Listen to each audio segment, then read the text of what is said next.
Part of our decade, it's of a piece with other things like COVID and what we see happening in American politics. Kind of just bizarre mutations of politics that we see. I don't know. There's a mass shooting and the government sort of seems to sympathize more with the shooter than the victims, right? Depending on who the shooter is. Right. It's so strange, right? And I think all of us, even Hal, I think as the youngest here, never expected to see such things, in America, right? So it is kind of it's very bizarre decade, I think. Pretty depressing to think that after Columbine, we had the Michael Moore movie Bowling for Columbine. It was that singular event could stay in the public consciousness for a while, and now we've had so many school shootings. It's been rendered almost irrelevant. It's just now this ongoing problem, like someone robbing a liquor store. It's just something you expected to always go on. Right. Well, I think it's only I've activated meme. The problem is it's basically become a meme. The idea of a school shooting, and we're very lucky it's only been schools. God forbid, it's been religious institutions too. That's been the other thing. I think that's particularly vile. I'm an atheist myself, but I personally think people who go and attack religion, that is a particularly, one can think of the one in Pittsburgh. I'm from Pennsylvania. The Tree of Life synagogue shooting. Yeah. That's really fucked up. But but we're really lucky nobody's made shooting up Walmarts or places with huge groups of people like that into a meme. Of course, schools and churches are probably two of the worst places you can think of for this sort of thing. But what's also crazy is the way the American media, and maybe we shouldn't get, but the American media acts like shootings, mass shootings, mostly take place in schools. Of course, there are mass shootings every day, in major cities, but it really is just we talk a lot about school shootings has kind of become the American pathology, to the point where immigrants from Latin America or Asia or whatever, we're probably going to see as part of this people enter the melting pot. We're going to see mass shooters from everywhere, because it's just become such a sick part of the American psychology. Yeah, so a place like Brazil, it has generally higher crime in Central America, South America in general, and accepting, well, I might just be throwing Chile out there because it has a reputation for being the most developed, but I don't know about crime per se. But, they have a lot of crime, but I don't hear about school shootings out there, So there is something uniquely American about it, and it's unfortunate. One thing, though, because, school shootings represent maybe 2% of it. Even maybe 1% of all the shootings, all the murders in America. So they're very tiny percentage, but they get 99% of the media coverage. But I think there's I don't remember, 10,000 people a year who are killed by guns. And so, but not always, not in mass shootings. It might just be one or two people that get killed. And so, it always, okay, yeah, they're particularly if they're children. It's horrific, but yeah, it's only 2%. But I guess my point would be that in Brazil, it's maybe 0.2% or something. It's just possibly. But Brazil, my God, I don't know if you've seen the videos, but you have the right to if someone's robbing you, you have the right to shoot them. And so there's all these videos of these guys coming up on these little scooters, and then someone they start to rob someone, and bystanders just pull out guns and start shooting them. It's absolutely crazy. But yes, in Brazil and especially Central America, they have much higher murder rates. But it's like still, a pro-gun thing combined with, Good Samaritan laws or something. If you're even witnessing it, you're obligated to jump in with your own gun. Yes. But yes, but the school shootings are a particularly sick symptom of something. But I don't know.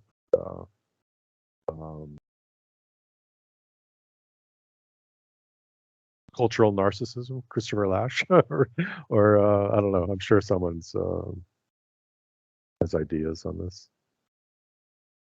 To pivot back to, I mean, I guess we are still sort of discussing geopolitics, but to pivot back to that for a second, are you guys familiar with Peter Zeihan? Yeah, I can't stand him. Oh yeah, yeah. Yeah. That's because my cursory understanding of his thinking is that he's something of a, I don't know, commodities determinist or commodity fetishism. I'm just. Wait a minute. Sorry. Are you talking about the Credit Suisse, the Swiss banker guy, or no, or the China collapsing guy? Yeah, that guy. The China collapsing guy. Okay, sorry. Okay, yeah. Yeah. So, do you think? What do you think of his notion that China's going to collapse? I wrote an article about it. It's been going on for 20, 25 years. Some guy, Gordon Chang, wrote a book, The Coming Collapse of China. It's just over and over again. It's like every 5 years it comes out, they don't collapse. It's just endless. That it's almost a way of pacifying people. I mean, like 20 years ago, I was very much against kind of this idea of shipping all the factories to China. Because for any number of reasons, but I mean, America's geopolitical power goes down each time, and so it's almost like they were just had this narrative that they're going to collapse, don't worry about them, we can do this, it's fine, but they're not collapsing, and so the one thing Peter Zeihan is interesting. He says that America could pull back to just America, and it's an interesting idea. I'm not quite sure that they could, but that part of his thought is interesting. But looking over time, everything he said, he worked for Stratford, and all his predictions were wrong. So we'll see. I mean, that's a bit of an industry itself. Assessing the predictions of these various pundits and. There's Robin Hanson, the economist and I think even physicist, has talked about this. How there doesn't seem to be a lot of interest in tracking these predictions and holding people accountable for them. Because we want people to chime in now, and then it's somewhat disposable. Exactly. They're just pushing opinions. Has done some stuff. After the Ukraine, he made some predictions at some point during the Ukraine war, like pundit accuracy about Ukraine invasion. I think it was him, Scott Alexander. Okay. Oh yeah. I know. Like in the beginning, I said I was wrong. I mean, everyone's been wrong on Ukraine. But this whole thing about Russia's out of missiles, Russia's out of this, Russia's out of that. It's just kind of informational warfare. I don't know if they're really seriously think whether they're just trying to push a narrative. Or they really think this, but war's very hard to predict too. I told everyone it would be over in 2 months, and they almost had a peace deal, but it fell apart. And so, yeah. Well, I think America has sort of perversely prolonged it, although it's hard to know for sure. But like just giving them enough to kind of keep it going, but not enough to just definitively win, which I don't even think we could have done really without. Yeah. Apparently, it was Boris Johnson who nixed the peace deal. This is what the former Prime Minister of Israel has said. And other people have said the same thing, but he's on, he's on record for saying it. And it's kind of surprising that Biden would let Boris Johnson have that much power to decide something like that. But I don't know. But on the other hand, war has to burn itself out, and there's so much hatred between the two. And I'm not sure that, one side has to lose, and so and lose decisively, like in Chechnya. The Chechens lost, and now they've become integrated into Russia, and now they're some of their best fighters. And so a similar thing may happen with Ukraine if it continues to go in the direction it's going now. It's almost and if there's strange. Sorry. I was just saying that there's something about the modern condition where nothing seems to really decisively end, or maybe even begin. It's just there's just sort of this this feeling that the frontiers have closed in a lot of ways, and it's sort of Lindy Effect, and combined with aging democracies, everything is locked in, and nothing quite finishes. It's hard to begin with a clean slate in many realms of life. It's extremely vague, I know, but yeah, I could just sort of see the Ukraine-Russia conflict just kind of continuing on in this murky stalemate indefinitely. It's someone said that it might be the new kind of like Israel-Palestine conflict. It's never really resolved. Of course, there are religious dimensions to that make it so much more dark and apocalyptic. But something like that with regard to Russia and Ukraine, a new Israel-Palestine conflict. No, that would be NATO would like that, actually. NATO would prefer an insurgency. It's much cheaper, and just to drain kind of Russian resources. And so that is one model for the future that is possible. I don't. Yeah, Russia will. It's such a cynical and well, I mean, I might say cruel, but I mean, at the level of nation states, realism kind of wins the day. But yeah, just encouraging it to be dragged on, just as a to keep them in this with this albatross around their neck indefinitely, as an obvious advantage for the West. I suppose the models was the the Soviet Union invasion of Afghanistan, and so America was quite proud that they prolonged that, and they bled Russia or Soviet Union white, and they thought it was very successful, but of course they created Al Qaeda in the process, and so it backfired. And then America had their own Afghanistan, and so it's just goes on and on. Well, do we want to discuss the Titanic sub-tragedy? You want to jump in on that now? Yeah, sure.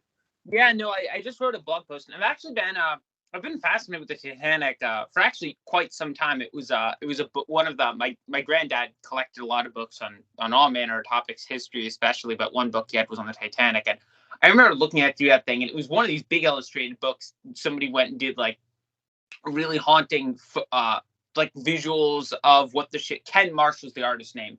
He did both the wreck and like whole sinking process, just all these paintings of the ship.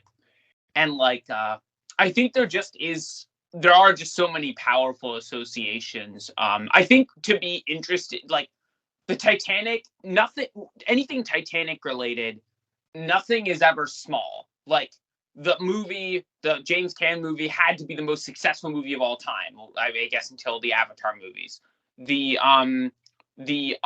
lot of the movies about the Titanic have been some of the biggest like failures, either commercially. Raise the Titanic, which was a film in the 80s, was a mess in terms of its finances. And then there were these 3 animated Italian Titanic movies that actually one of them featured a talking dog.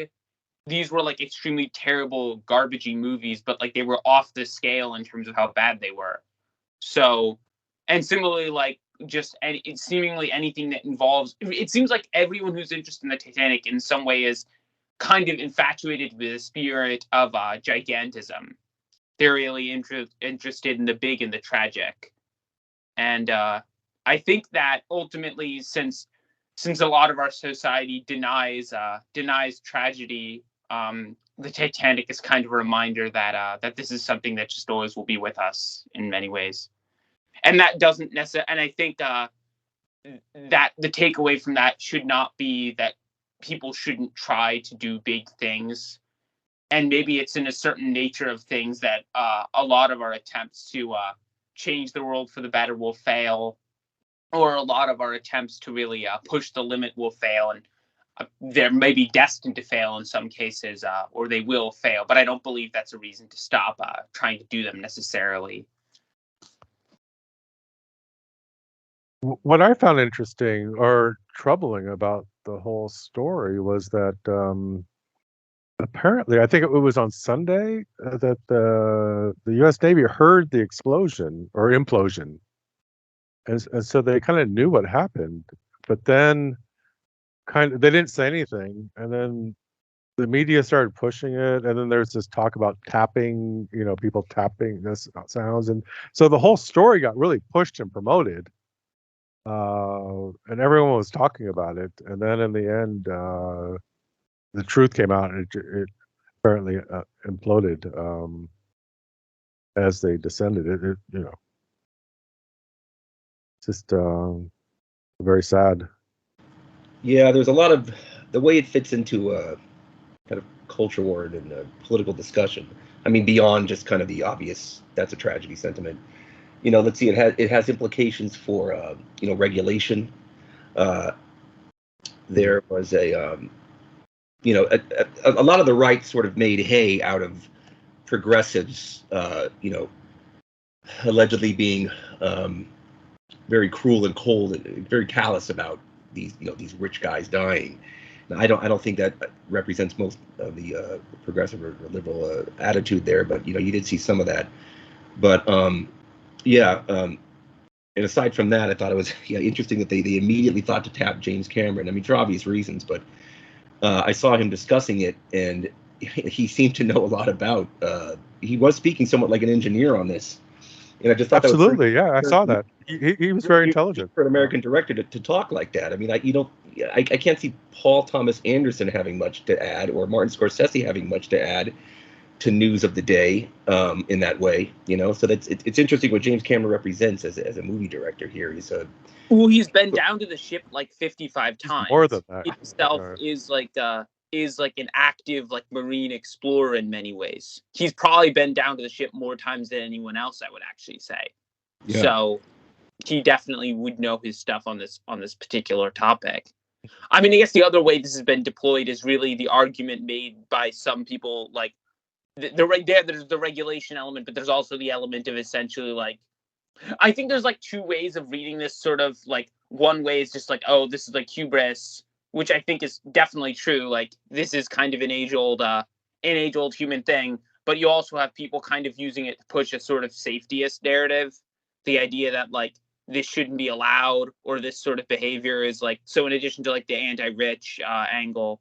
Boris Johnson, actually, there was a weird column by Boris Johnson we were speaking of earlier in the Daily Mail, where he has a column now, I guess, basically saying I mean, it is weird. On one hand, some people are saying oh, these people were explorers, which I think is pushing it. These people were just tourists. They weren't really explorers. But I don't think that makes their deaths any less they're not going to the Arctic to explore the Arctic for the first time, but it doesn't make their deaths any more mockable just because they're billionaires or whatever. It's just kind of a disturbing reaction if people are having that in a certain way. Yeah, the 19-year-old who died sort of pumps the brakes on that sentiment, just going full stop. I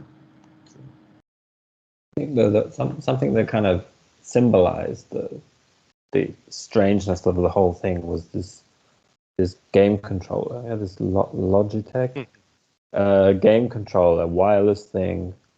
It's not even wired connection, which was used supposedly to actually control the submersible, the Titan, as it's called. Which, I think calling it that was tempting fate to begin with, right? I don't know. They were mocking the game controller thing, but from what I understand, it's not actually so outlandish that they used it for that. The game controller is a lot more sophisticated than we think, but maybe I've been reading the wrong stuff. I've heard the same thing. I heard the U.S. military uses those, and so that wasn't the problem at all. The game controller, right. But it was the materials that he used. using two different materials. I forget it's a sort of composite material that over time you don't know where the flaws are, and so it's susceptible to catastrophic collapse. And everyone knew, a lot of people knew it, and he was criticized for it before, but he just went with it.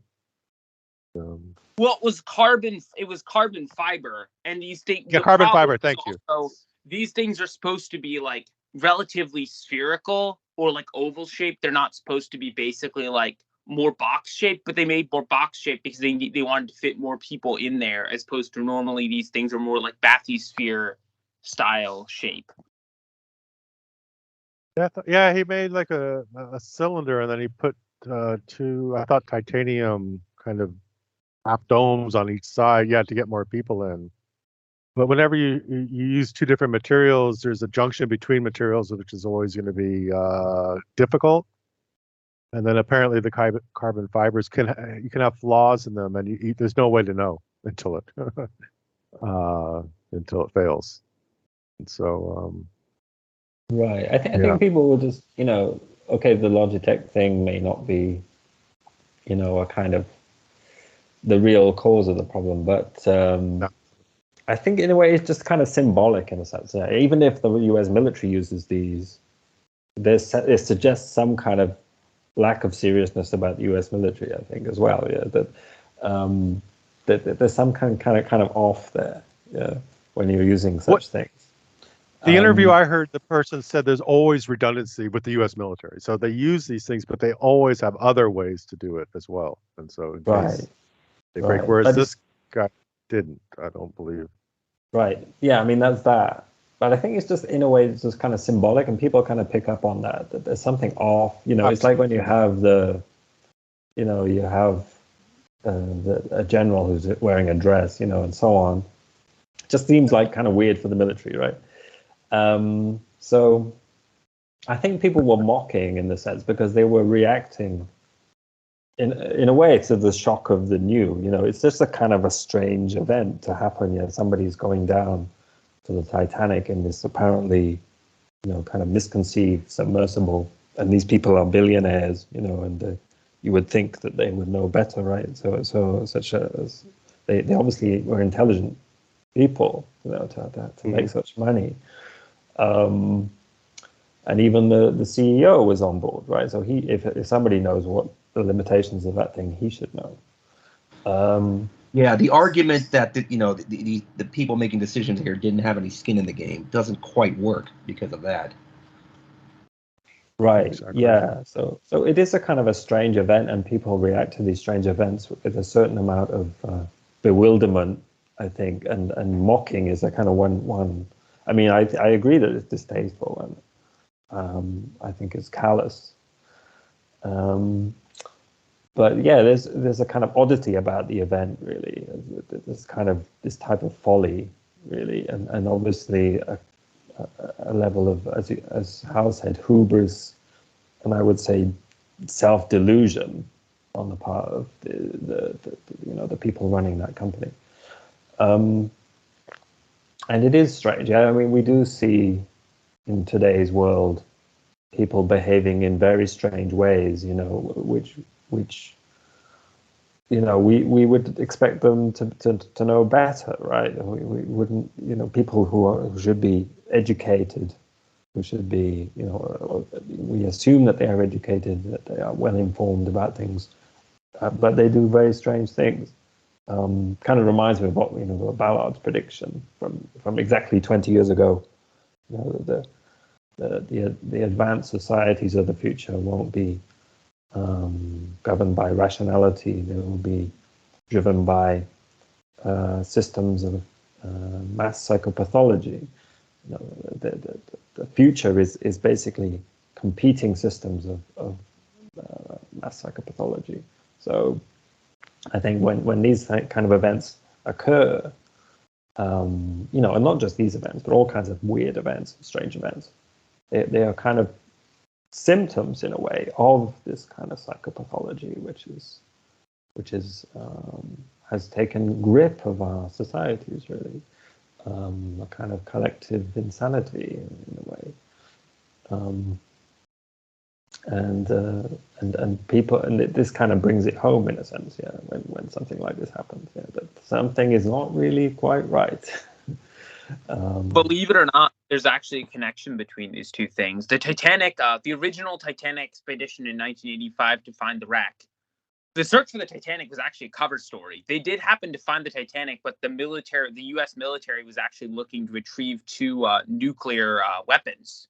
There was like unexploded nuclear material they had to retrieve. So while they were going about doing this, which was like the true purpose of the expedition, they said, everyone, we're going to search for the Titanic. That's our cover story.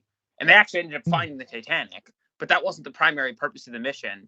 So I guess maybe it says something that like the first mission to the Titanic, in a way, certain sense, had this greater like purpose, or like this greater level of like Machiavellianism, whereas now it's very kind of almost like blatant and bald and like egotistical in a certain way. Although I can see why somebody would want to see the Titanic. I guess it is kind of creepy in a certain way. I can only imagine seeing that thing.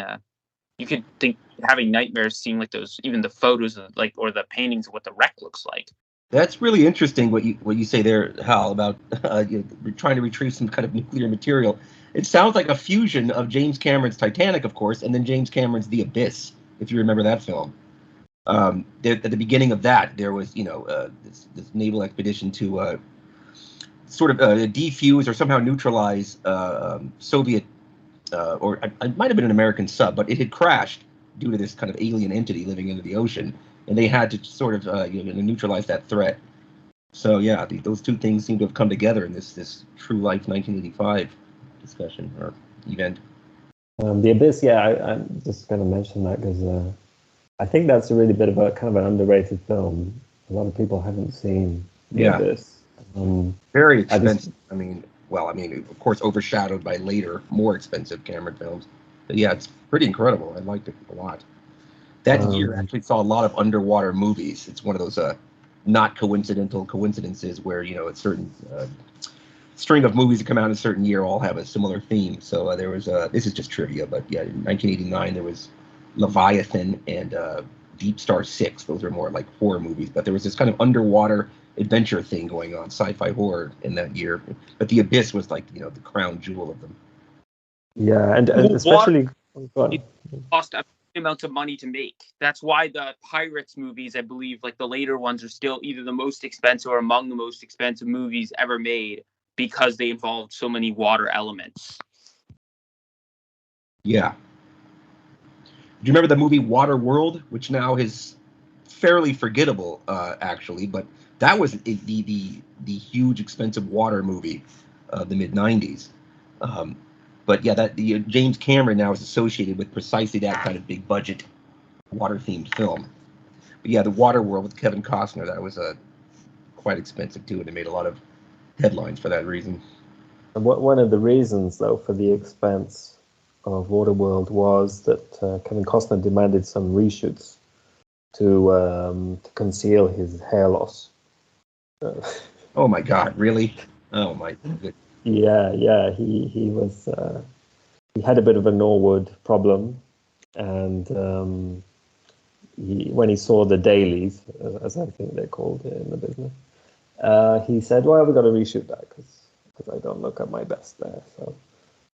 So yeah, it was a huge thing. It was a kind of a big boondoggle, famously in about '95, I think it was released. Yeah. It turns out a lot of the expense is much more banal reason. Okay. Yeah. So probably that's not like one of the main reasons that it was, I don't know, 200 million plus or whatever it was, the budget. But it was one reason that the budget rose. Yeah, the whole thing about the water theme, as you say, there is a kind of a weird pattern, isn't there, with films that, like, I think about the late 80s. The one I always think about is all those body swap movies, which came out within the space of about a year of each other. You had Big, with Tom Hanks, And what else? Does anybody remember the other ones? Vice versa with Fred Savage, and the first one was actually the least well known. It was Like Father, Like Son with Dudley Moore and Kirk Cameron.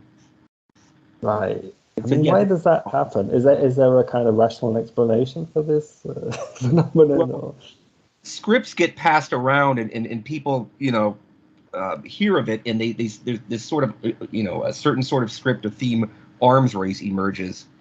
That's what I've heard. It's just, it's kind of a Hollywood rumor mill and Hollywood activity sort of thing, networking thing. So they end up sort of fast tracking similar movies. Well, not fast tracking necessarily, but promoting similar movies because people sort of tipped off and get ideas from each other, and so these multiple films emerge that are similar. Right. But I don't know if that will really continue because the entertainment media landscape has changed a lot. But yeah, that might not continue into the future. That sort of dynamic. Yeah, I mean, another less obvious one I think of is the sort of late 90s kind of spate of films which were about sort of dropping out somehow, kicking against the system. So you had Fight Club, American Beauty, and a few others.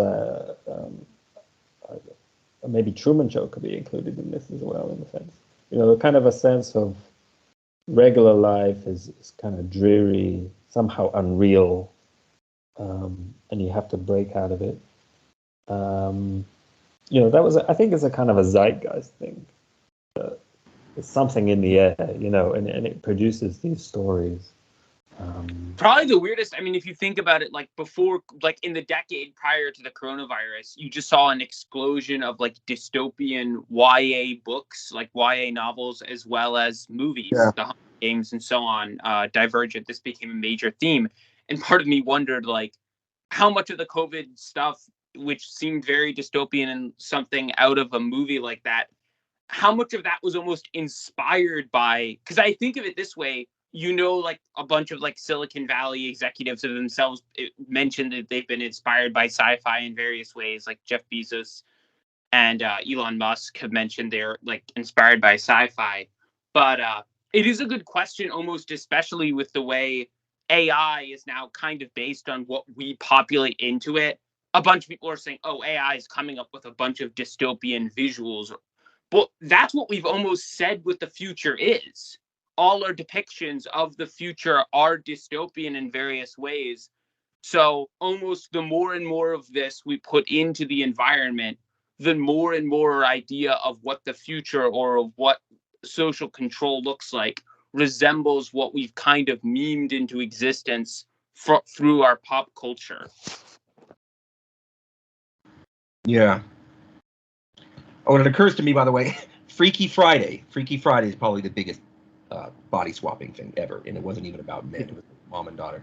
But anyway, yeah, I remember those 2010s dystopian films. I was thinking to myself, so many of the really impressive sci-fi films seem to make teenagers the protagonists, and it sort of takes me out of it in a way. I was significantly out of that age range by then. There's just something about seeing 17-year-olds, sort of play acting like Wagner Group people. That's maybe not the greatest thing to say right now, but it just sort of take me out of these otherwise pretty compelling and interesting, certainly visually interesting sci-fi films. But yeah, The Maze Runner was another one. So you think that since COVID, there's been less of a taste for that kind of thing? We want, maybe similar to how the Depression era saw a lot of lavish musicals, almost, as an antidote to reality. You think something like that is occurring now? Maybe we are in this extremely Disney-fied, Marvelized sort of era now.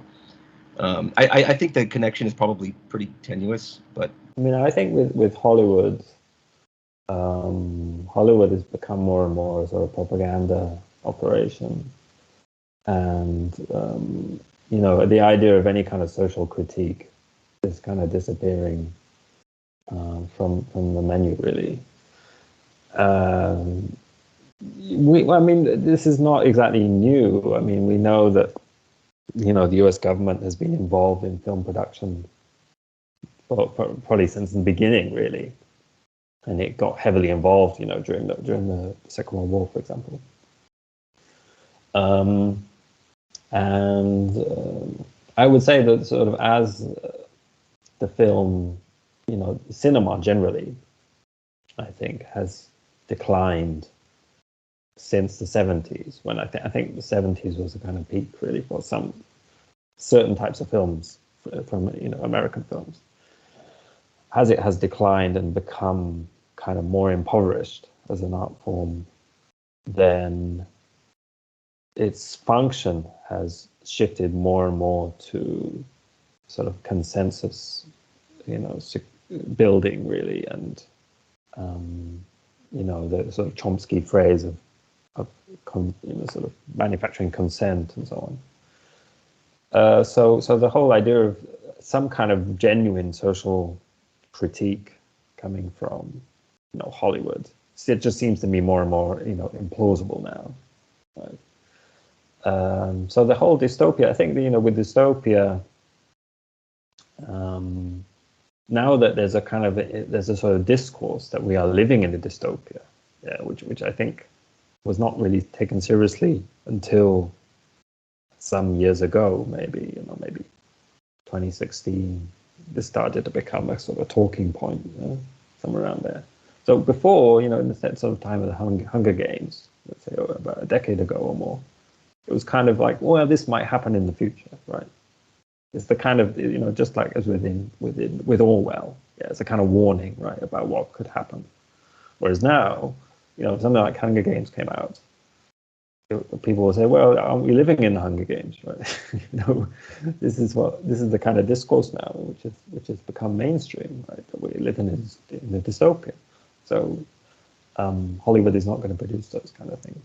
It's not going to add fuel to that fire. Yeah. People have said that 2020s are so far represent the return of the 20th century. We have a World War II style military conflict again. I mean, okay, the pandemic of 1918, yes, that's within the 20th century, but it feels somewhat novel. Like saying the return of the 20th century doesn't quite capture it, but yeah, things have gotten kind of grim again, rather than just sort of, I don't know, economic malaise and banality. There's something very real and ugly is happening now. I guess another way of seeing this, and one thinks of a lot of movies and TV series, and television really can, especially you think of shows like Friends, like television can really give the impression that there is a sense that you can see into eternity, that your kids' lives will be like very similar to your own, that they'll be expected to go through like the normal high school process. But you get this especially with movies that are focusing around young adults or kids. But in reality, like seeing this in this ahistorical way makes no sense. It really only makes sense from the very particular standpoint of somebody maybe growing up in like the 90s, the 80s, or the 2000s. But like, think about it. If you were like in the 40s and you were making a movie about what your kids would experience, you would have like absolutely no confidence that they'd be living through a time of essentially this end of history, like suburban or urban peace scenario at all. It's completely new and also completely now almost retro to assume that sort of thing. Even it's kind of anachronistic in a certain sense, but we probably even think of our own lives in that way. Like who knows if any like the jobs we'll be doing will even exist in like 20 years time. Yeah, this kind of uncertainty or turning over of expectations seems to be speeding up. But and yet, it sort of contradicts what I said earlier about frontiers closing and everything that's old persisting. Somehow, both of these feelings and scenarios exist side by side. Yeah, the World War II thing, there is like cycles of history. But every 100 years or so, there's a major global war to determine who the next leader of the globe will be. And so World War I and to World War II was one such period. And now we're very likely into a similar period. And so the Napoleonic Wars were such a period, and so on.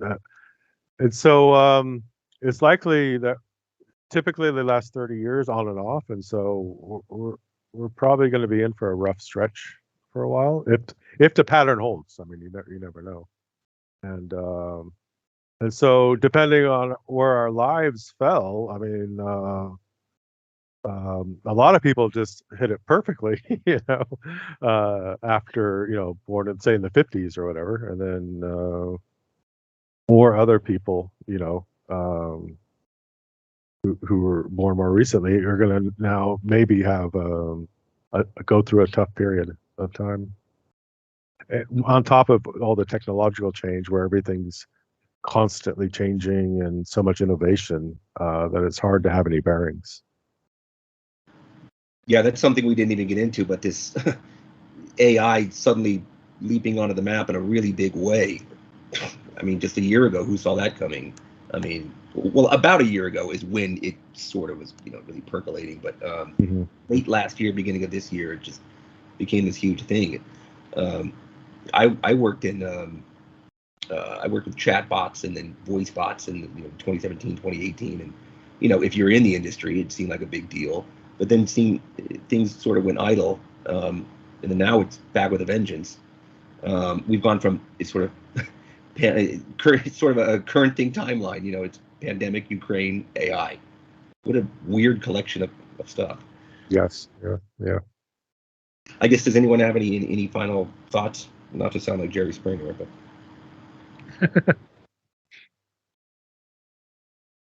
Yeah, no, I mean, I appreciate this. I think we discussed a lot of just interesting, weird stuff going on. I think if there's any theme, to a lot of this stuff, is that like all sorts of like ghosts from the past can return in very strange ways, and that like a lot of our society might seem like it's based on essentially this concept of like sequels. We're thinking of these things and comparing them to previous events, whether that be like the Titanic itself is like kind of people want to go down and commemorate this sort of thing, or various wars like Putin and his opponents are claiming all sorts of historical grievances to justify their current behaviors.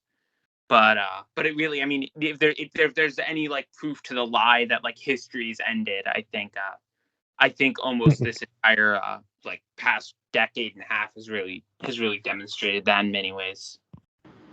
Yeah, there's a podcast I listen to. I don't know how to pronounce it, even after all this time. Afwabunga, the last person Afwabunga. Yeah. Yeah, and their whole shtick is the end of history.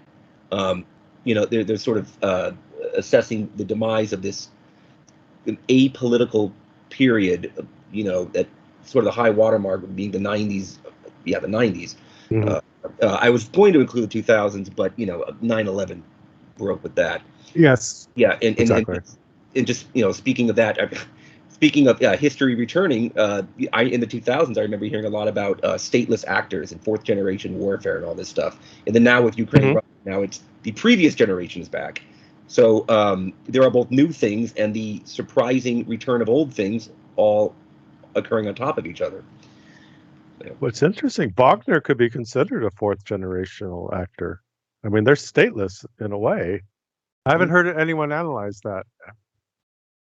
It's also corporation. Right? It's like you think about all these like people Yes. talk about like government, like GovCorp, or like the sovereign individual, any of this concept of like non-state actors taking on like the power of like a nation state. And it's like, this is literally an international company. Like, I guess the closest US equivalent would be something like Blackwater, but this almost seems to be way more extensive than like Blackwater ever was. And of course, Blackwater is like super controversial also, and it's like rebranded itself like 15 times too. That's a name I haven't heard in a long time. It's been supplanted by BlackRock in some ways. Of course, they do something very different, but yeah, Blackwater. We heard all about that in the Iraq War. Well, it renamed itself like Academy or something, and then like Eric Prince, the CEO, like his wife was Betsy DeVos, who was like in the Trump administration, and she like tried to push all of these like evangelical charter schools or something. Definitely like a very like weird family within like Michigan and like U.S. politics in general. And I think like Michael Flynn has recently become associated or affiliated with them in some way too. Well, it's pretty late where Higulian is at, and so we've been talking for over an hour and a half now. So we'll wrap it up here. And thanks, you guys. Cool. Take care, you guys. All right. Thank you. Cheers. Talking. Bye. Appreciate it. This was Bye. fun. Bye, everybody.